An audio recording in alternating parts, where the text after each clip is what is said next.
What's going on, guys? Back at it with another video. Today I am going to be covering 7 things I hate about my Dodge Challenger Scat Pack.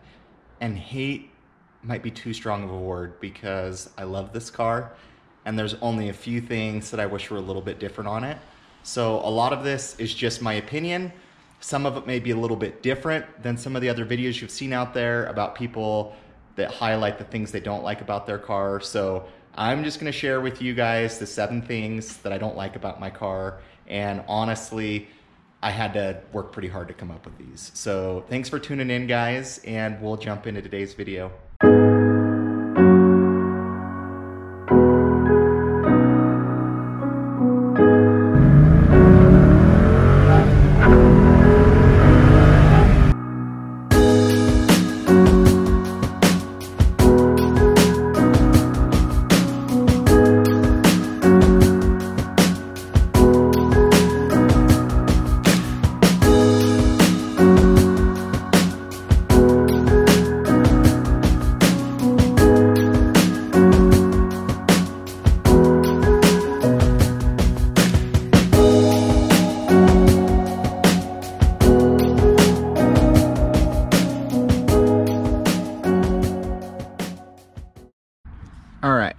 So the first thing, and don't these wheels and tires look really good?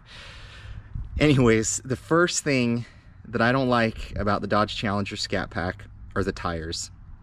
They come with the Eagle RSA 245s, and honestly, this car has too much power for these tires, and these tires are very hard, meaning they don't grip very well. You can spin them really easily.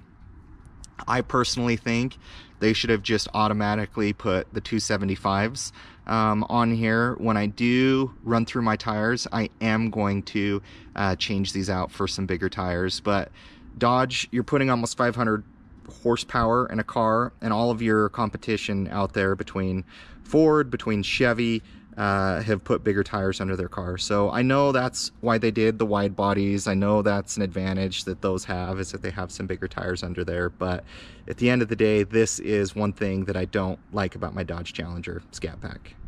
All right, the second thing I don't like about my car, and this has nothing to do with Dodge, but honestly I had a hard time making this list, but it is something that bugged me. As crazy as it may sound, I almost didn't buy this car because they put a stupid license plate holder on the front of the car. I'm sorry, Baxter. They've now since switched that miraculously since after I bought my car. It's funny how that works. But they use some really big screws to screw in these license plate holders. It bothered me a lot at first. It doesn't bother me as much as now because I love, you know, the brand that I'm trying to grow and try and build. But if you guys are out there buying a brand new Scat Pack, make sure that they're not putting these on the cars. I've heard people, you know, basically say, hey, they weren't supposed to put one on there, and when they delivered the car, it had one on there. So, but just know that this is something a lot of dealerships do. So I wish they didn't have this. I've seen the plugs that people put on their car. I know there's a couple other white Challengers out there and one of them has it. It looks bad. So I just think kind of once you go down that road of putting a huge screw hole in there, even if you have the plugs that fill them in, I just think it makes them look goofy too. So anyways, that's another thing I don't like about my car. All right, third thing I don't like about my Dodge Challenger Scat Pack, and sometimes this doesn't always do it, but most of the time it does. So if I put this key in my pocket, I am not a big fan of the door entry system. Most of the time when I try and get in my car, I think when I have like jeans on and not basketball shorts, it takes me like 2 or 3 times for it to even recognize the key so I can unlock it. I think where I have basketball shorts on right now, it doesn't do it, but that is something that I really don't like. You know, I've had an Infiniti before this. It didn't matter what I was wearing or where the key was hid. If I came up here and tried opening the door, it would open up. So, you know, didn't really be able to get the effect that I wanted on there, but that is something that I don't like about this. So if you are someone that's maybe picky about something like that, and granted I know I'm nitpicking here, when your key is maybe in a coat jacket or something thicker than, say, basketball shorts, it won't open the door handle. It takes a couple times, or it takes me fidgeting with the key, or I mean, you could just not be lazy and I guess take the key out of your pocket and unlock it. But anyways, that's something that I've noticed, and honestly, I personally don't like about the car. The fourth thing I don't like about my Dodge Challenger Scat Pack, I know I have the base model. Other than the Alpine stereo group, I realize I have the very base model of Scat Pack. But when you're paying $30,000+ for a car, a lot of people, you know, pay $40,000 for some of these cars, and it's kind of embarrassing when I have to put people in the back seat and I have like this manual lever, and then to move the seat, it's one of these guys. Like, you really can't put something electric in there to be able to move the seat back. That's something that I just think is, I get I have a base model, but you can't do something a little bit better than that. So I do feel that's the only thing. I actually really don't mind these cloth seats. They're actually really comfortable. They're really wide. But I don't like kind of just, they went very, very basic. I mean, cars that I grew up in my childhood both had those two things from, you know, 20, 30 years ago. So that is something that I personally don't like about my Dodge Challenger Scat Pack. And if you guys are getting this, just know that if you get the very base model, that's what you're going to be dealing with. Here is the fifth thing that I don't like about the car. And I apologize, I am not super technical, but the one thing that I've noticed that I personally am not a fan of in these cars is when you guys get this car, whether you're buying it new or used, the car has a computer that knows your driving style. Meaning, if you drive it hard all the time, it recognizes that. If you drive it slower, it recognizes that. And I personally, I don't know if it's a throttle response sensor. I don't know the technical name. If someone does, please drop it in the comments. I'm sure everybody out there probably knows what it is. But do me a favor, and I can show you how you can test this. So if you have your Dodge Challenger, you've been driving it, and you're curious to know what it looks or what it drives like, just unhook the battery. I think there's actually another fuse that you can pull. I don't remember the number off the top of my head, but if you unhook the battery and then hook it back up, you'll know exactly what I'm talking about. And what I don't like is I drive my car fairly hard. I mean, it gets used, but like when I'm in traffic around town, yeah, I want to just light up the tires everywhere I go and just, you know, shift through the gears. But a lot of times I can't do that. And I actually try, and most of the time, you know, drive normal. And what I don't like is it senses that driving behavior, and sometimes the car feels a little sluggish. And there's relearning that you can do to the car and resetting it, but I don't know. I feel it's gotten better as of late. I think I'm just over 6,000 miles now on my car, but that is something that I don't like about the car. It's like, I have a muscle car. I know it's going to get crappy gas mileage. I don't want you to improve it. I want as much power as I possibly can get at all times. And so it has gotten better, but if you guys are curious of what it looks like when it's reset, there's ways that you can reset it. You know, unhooking the battery cable is a really easy one. I know there's some things you can do.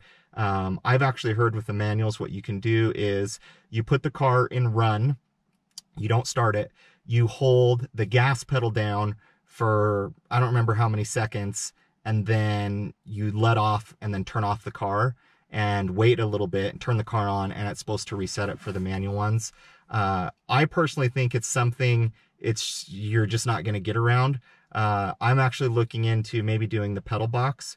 What the pedal box does is it plugs into your accelerator. It plugs into your electrical system in the car, and basically gives your throttle response just immediate response time. I don't know how well it works for manuals, but I just feel sometimes the car's a little bit more sluggish than it needs to be, even in sport or track at times.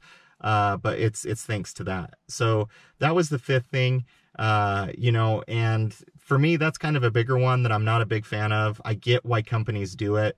It's trying to learn your driving behavior. It's trying to help on gas mileage and whatnot, but I don't need it. I don't want it. I want it unplugged. I I don't even want to have to deal with that. So if any of you guys know how to get around that, then please let me know. I would be more than happy to make that adjustment to the car. And so yeah, so that's the fifth thing, and yeah, that's kind of a big one for me. So the sixth thing that I want to talk to you guys about, if you've seen some of my previous videos, you guys know that I had to get my battery changed in my car after 6 months, 7 months of ownership.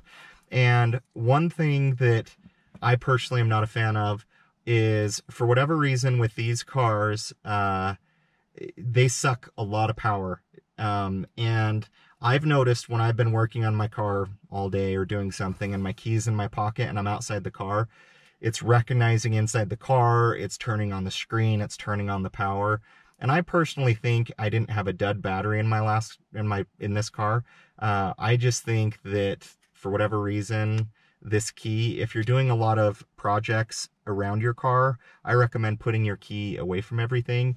Now when I wash it, when I do something outside to it, I put the key where the car can't recognize it. If you guys have a way of turning that off, please let me know. Maybe it's user error. But I've had other cars and I've never had that issue.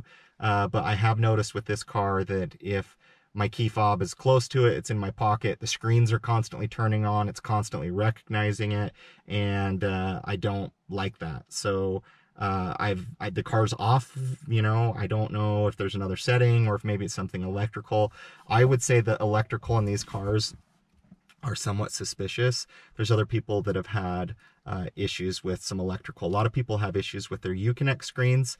I have not up to this point, but that is something to keep in mind.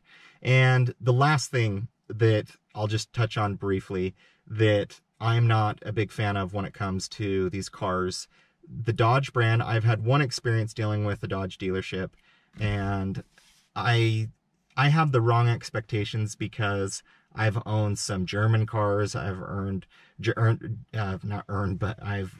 I've had some cars that are more luxurious, I guess. And when they're under warranty and you have an issue, they just fix them. Like, no questions asked. Here's a car.